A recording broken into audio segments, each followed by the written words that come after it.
The Orthodox Church of the Moscow Patriarchate is a political organization, and it should be seen as a political organization first and foremost. That mass domination allowed the Moscow Patriarchate to shape narratives that were advantageous to the aggressor country. When Putin started his war against Ukraine, the Russian Orthodox Church supported it.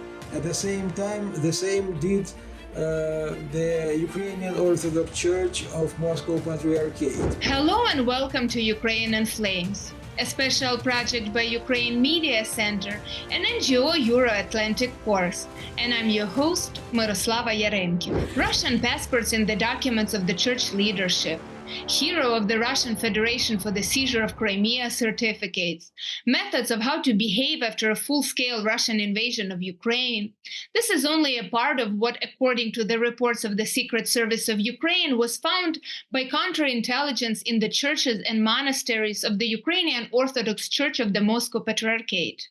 In today's episode, we'll delve into why sanctions against the Moscow Patriarchate in Ukraine aren't religious persecution, and how it has been shaping narratives in Ukraine beneficial to the aggressor country. If you want to learn more about this subject, please continue watching this video and subscribe to our channel so that you don't miss our videos in the future. Ukrainian clergy of the Moscow Patriarchate continue contacting, traveling, and receiving instructions from their Russian supervisors and implement these instructions through the church, deliver those messages to the population, and are actually under the complete control of what is called Russian Orthodoxy.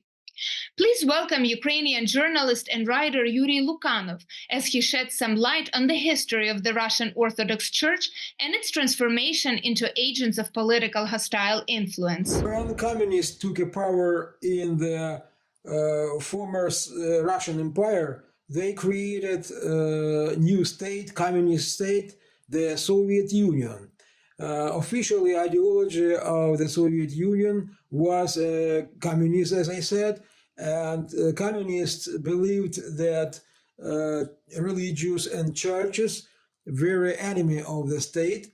That is why many buildings of churches were destroyed or passed to local authorities for different use, for example, for stocks. Can you imagine? And many priests were murdered by the regime. But later, in the later period of the Soviet Union, religion very allowed during the Second World War, by the way, and later also.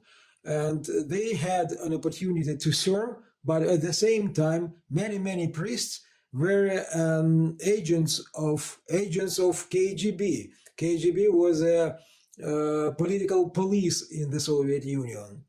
That is why I would say that churches were under authorities' control, and it was not absolutely not independent institution. When the Soviet Union was destructed and the Communist Party and Communist ideology left in pass, it was replaced. The Communist Party and the Communist ideology were replaced by the Russian Orthodox Church and ideology of the Russian world, Ruski Mir, especially when Patriarch Kirill became a leader of the church, and Putin took power in the Russian Federation.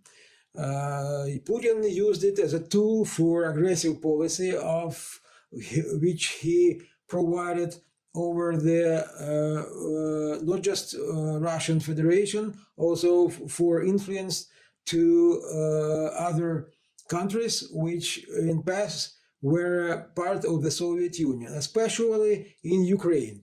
That is, there was and there is a branch of the Russian Orthodox Church.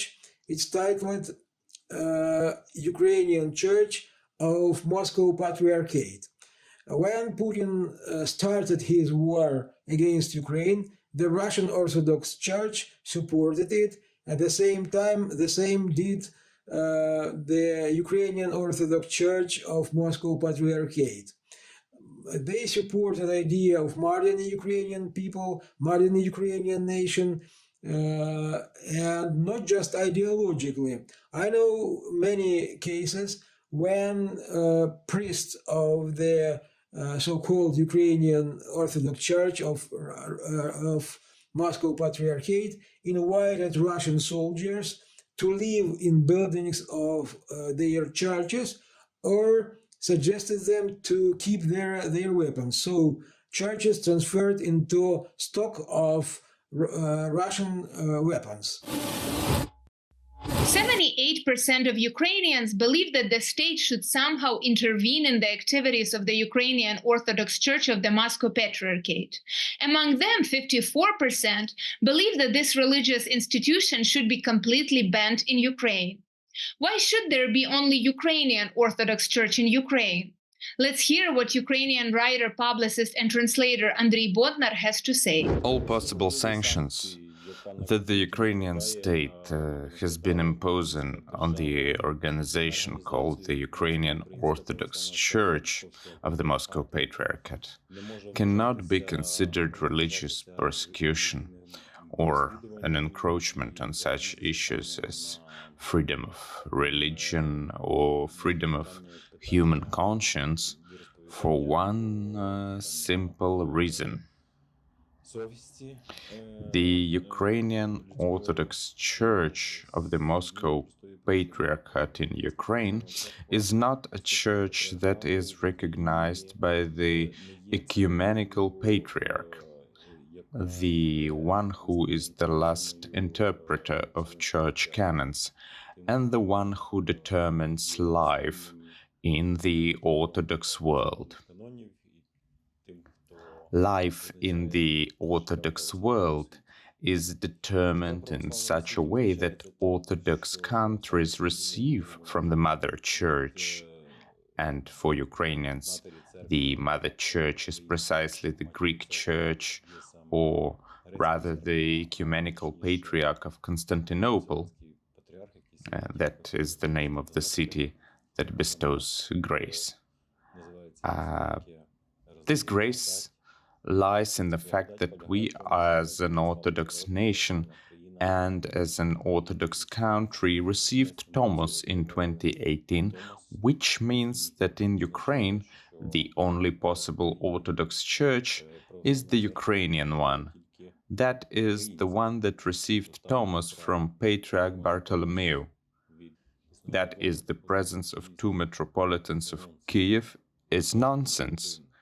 In fact, there is one metropolitan. The metropolitan of the Moscow Patriarchate is not recognized by our church.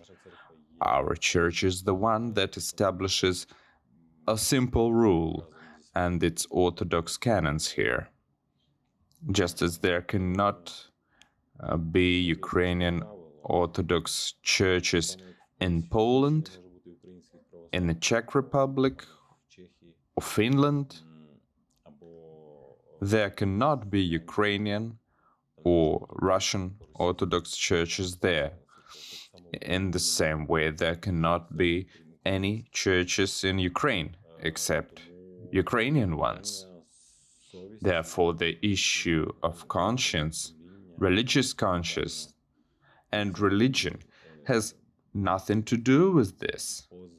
The existence of the Russian Church in Ukraine is primarily the existence of a political organization, an agent of influence, another branch of the great imperial octopus, which either pursues its policy of false pacifism or directly supports Russian aggression, Russian ideology. The Orthodox Church of the Moscow Patriarchate is a political organization, and it should be seen as a political organization first and foremost.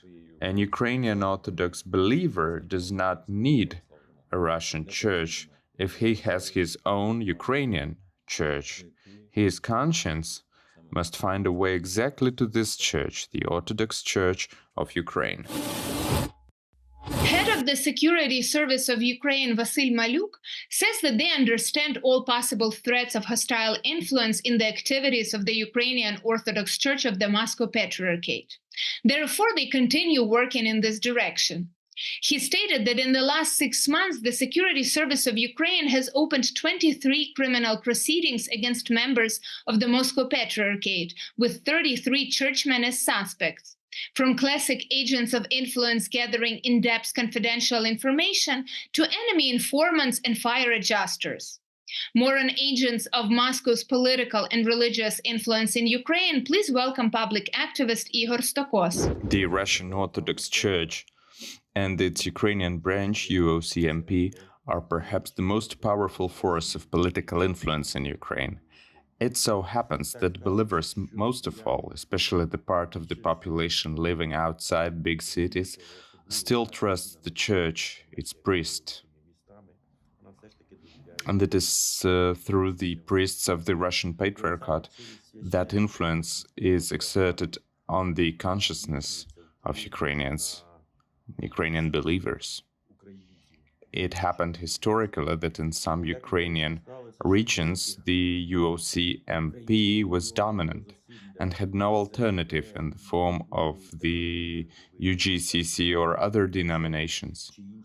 That mass domination allowed the Moscow Patriarchate to shape narratives that were advantageous to the aggressor country.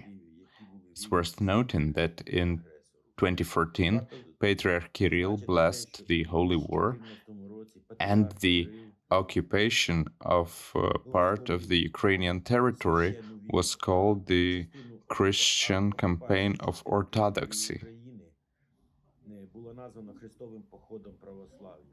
And so we see that all actions aimed at destroying Ukrainian statehood, destroying Ukrainian independence, are sanctified by the Russian Orthodox Church and notably by the leaders of the Ukrainian Orthodox Church UOC MP. Therefore, Ukraine reserves the right to fight against this influence, reserved the right to fight for the souls of the faithful who live in Ukraine.